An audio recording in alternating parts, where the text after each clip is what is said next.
morning sa lahat. At sa mga lolo at lolo, tita, tito, at mga ate, kuya, good morning sa inyong lahat. At sa ngayon, nandito ulit ako sa deserto. Ayan po. Pakita nyo naman po yung kapaligiran. Ayan.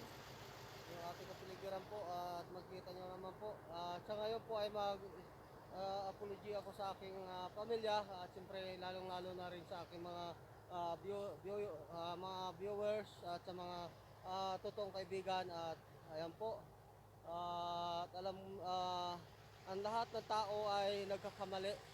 Walang tao na perpekto sa buhay, na tao na perfect, no? Ay tayo lahat ay nagkakamali. Doon sa pagkakamali ay doon tayo natuto na maging tama natin yung ating pagkakamali.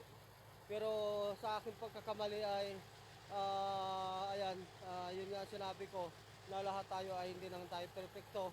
At hingi ako ng kapatawaran sa aking pamilya at lalong-lalo na sa aking asawa na ako ay 12 years na rin ako na sinunghaling sa kanila, at hindi lang sa 12 years, hindi matagal ng panahon na, no? At ayan, patawarin niyo ako sa aking mga ginagawa, anak, at lalong-lalo na sa aking asawa na totoo na may kahati kayo sa puso ko. At patawarin niyo talaga ako. At yan nga sinasabi nila na ah, walang perfectong tao. Pero sa pagkakamali kong itong ginawa ay ito ang magbigay sa inyo ng magandang kinabukasan. At ito lang ang paraan ko na bigyan kayo ng magandang kinabukasan sa aking pagkakamali. At inaamin ko ang aking pagkakamali. Talagang iniisip ko rin na ang laki ng pagkakamali ko sa inyo. Dahil sapagkat na magkakasakit kayo, at nandyan ako dapat na alagaan kayo, at lahat ng mga pangailangan nyo na kailangan nyo ako, dapat nandyan ako sa tabi nyo. Pero pinili ko na maglayo sa inyo para mabigyan kayo ng magandang kinabukasan. At ayan nga, mayroon pa kayong naging kahati sa puso ko. At sana, anak, at sa aking asawa, patawarin nyo ako. Kung di man ako mapatawad, ay tanggapin ko yung lahat ng mga ah, hinakit nyo sa akin. At pero alam ko na ito lang ang paraan na mabigyan ko kayo ng magandang kinabukasan. Dahil sa hirap ng ating buhay, hindi naman lahat ng mga nagkakamali ay ah, yun ang siya ang nagbigay ng magandang kinabukasan. Mayroon din pagkakamali na nasira ang kanilang kinabukasan. Pero ang aking pagkakamali ay ito ang magbibigay na liwanag sa ating magandang kinabukasan. At lalong-lalo na sa sunod na henerasyon, kung hindi man to maaabot ko yung magandang kinabukasan, ay siyempre sa aking mga anak, umpisahan ko yung aking paghihirap para sa sunod na henerasyon, at hindi maranasan ng aking mga anak at siyempre buong pamilya na suskapin ko kung ginawa ko ng paraan ito ay mali. Pero pagpatawarin nyo talaga ako. At ayan nga, pasensya rin kayo sa mga views ko dyan. At sana wag nyo akong tularan. At kung tularin nyo naman ako, maraming salamat. At parehas tayo magkaroon ng pagkakamali. Pero yung pagkakamali na yon ay yun ang magbigay ng magandang kinabukasan. Sana wag nyo akong tularan. Kung tularin nyo naman ako, maraming salamat pa rin. Dahil sabay-sabay tayo magkakaroon ng kasalanan, no? Ayan, maraming salamat. At mahal ko, at mga anak, patawarin nyo ako at aaminin ko na yun nga, na mayroon kayong kahati sa puso ko. At siya, ang lagi ko nakakasama na, na lahat ng pagkukulang niya ay binibigay ko. At lahat ng mga pangailangan niya ay binibigay ko. At sa pag-check up sa kanya sa araw-araw. At ayan, pag kulang yung tubig niya, kaya sabihan ko baka kulang na yung tubig mo, titingnan ko. Siyempre, lalong-lalo na yung kanya mga uh, dugo, baka tumaas na ang dugo niya o bumaba. Kailangan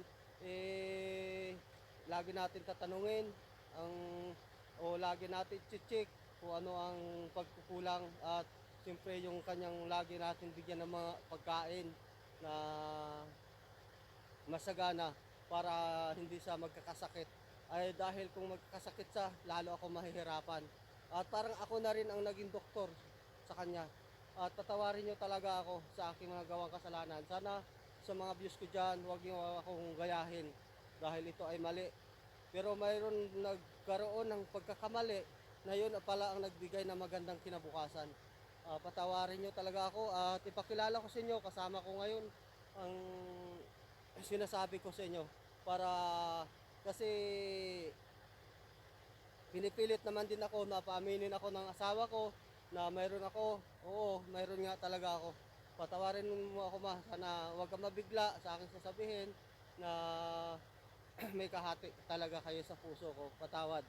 At yun lang masabi ko sa mga kaibigan ko dyan, lahat. Huwag niyo akong gayahin. Yun nga, ang sabi ko sa inyo. Dahil ay pakilala ko sa inyo at huwag lang muna kayong kumurap sa inyong mga mata kasi papakilala ko sa buong mundo ang aking ginawang pagkakasala at pagtataksil sa aking pamilya. Ayan. Sana ay handa ka na dyan, huwag ka muna dyan maingay. Diyan ka lang muna. Ayan. Mamaya na, at ito ay sa amin muna to. At hiningi ako ng kapatawaran sa aking mga pamilya. Ayan, ipakilala ko na. O, ready ka na ba? Ayan. At ito na, ipakilala ko. Ito yung kahati ng puso ko. Ayan. D9, D9 in. Ayan. Yan po yung kahati sa puso ko sa aking pamilya. Siya po ay umagang-umaga pa lang, chichik ko na yung kanyang langis at sa kanyang tubig. At yung temperature niya, baka bumaba yung kanyang ano ng bumba, yung kanyang circulate. Kailangan natin, titingnan natin yung pressure ng kanyang langis. Yan, ang sinasabi ko yan. Kailangan lagi yung check upin ang tubig at saka langis. Kailangan yung meron kasi yan na temperature gauge. Kailangan natin laging titingnan yan. At siyempre, i-manual natin, tingnan natin sa taas ng radiator kung may tubig. Yan po yung kahati ng dito sa kahati ng mga anak ko sa puso ko. Ayan po. Ayan po ay araw-araw ko nakasama. At yan din po ang magbibigay ng magandang kinabukasan sa aking pamilya. At patawarin niyo ako sa aking nagawang kasalanan. Ingat kayo palagi. Bye-bye. I love you all. Sana wag niyo ako tularan. Kung tularin niyo naman ako, shout out na lang sa inyo. At maraming salamat. Ingat kayo palagi. Bye-bye. I love you. Good morning sa inyo lahat. Bye-bye.